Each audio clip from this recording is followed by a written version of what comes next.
I'm saving the best for last. It's the Wu Tang, of course. Who was at that time when you first met them? I mean, I suppose when you met them as all of them together, who was the most vocal?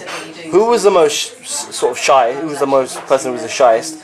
And who caught your eye out of the lot of them? They all caught my eye. When I first met them, Rizzo, I've been trying to track him down forever. He didn't have an answering machine, he didn't have anything. And then he finally showed up one day. Yeah. Was it actually my birthday? It was actually my birthday. Right.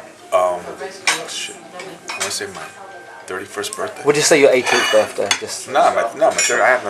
My 31st birthday.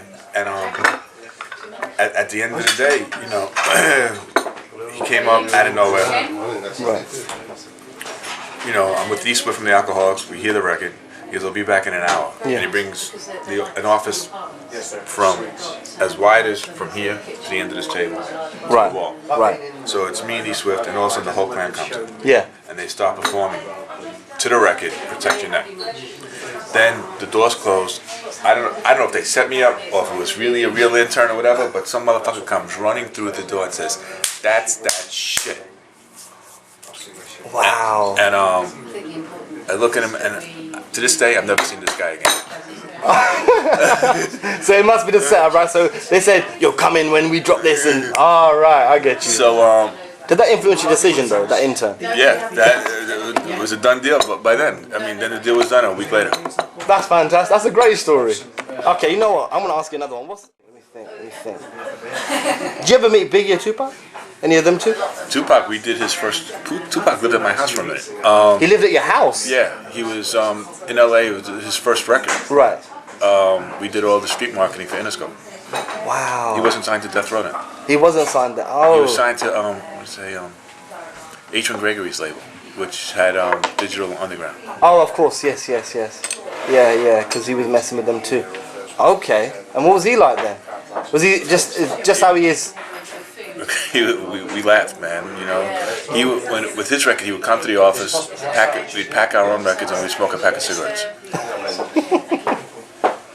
That's great. Okay, what about Puffy? Because Puffy, like, when he was first starting out, when he was on Uptown and all that, you must have run into him. No, when he was at Uptown, I met him once or twice. Because I was really in LA then. Oh, okay. Most of the time.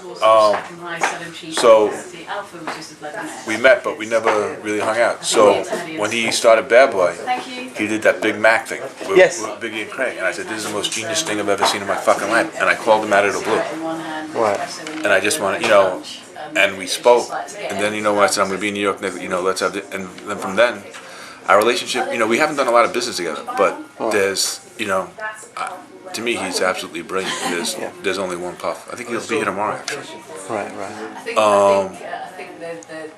I think he's brilliant, and I think, however, we could help each other, we've helped each other. When he had problems with BMG, like we strategized, because he had Biggie, it's like, when Biggie was still alive, we were strategizing when he was going to come with his Biggie album, we were going to come with the Wu Tang record. Ah, okay. And then I introduced him to Clive's bosses, so there's always been, It's always been a good relationship between you guys. A great relationship. That's fantastic. Shane, anybody that springs to mind? Akon. Yeah. That's a funny story. Okay, thanks, Shane. Thanks. That's a funny story. Let's talk about Akon. How I met him or how we found him? Both. I broke my nose playing basketball. I'm on my way to the hospital. Oh God. And I'm on my way to the hospital, and the driver's driving, and then I see my head of my street team guy and a guy by the name of Kenny Burns on the corner, where we're making, not the corner of the hospital, but a corner of where, Right, you're making the turn. So Kenny jumps in the car. He goes, first he thinks I'm shot because I'm all full of blood. Right. He goes, "What the fuck happened to you?" I was like, "I just broke my nose playing ball, blah, blah, blah, blah, blah." He goes, "You got to hear this record." And he puts on Locked Up, following up with Trouble, and then following up with Lonely. I'm like, what the fuck is this? And we're still driving to the hospital. Now we're at the hospital, but I'm not out of the car yet, right? And I was flying to New York So the doctor said I could fly. I was more worried. That's really. I knew my nose was broken. There was nothing, So it's fly. So I decided to go to. I had my attorneys meet me in Atlanta. At the Vines house, and we did the deal within 24 hours. And I came back to New York, and I said, this will be the biggest loss of my career. And everybody laughed in my face. I told them to go fuck themselves. And I sent the president of my company on the road. I said, the only time you're allowed back home is when your wife is in labor, and I'll send you a plane.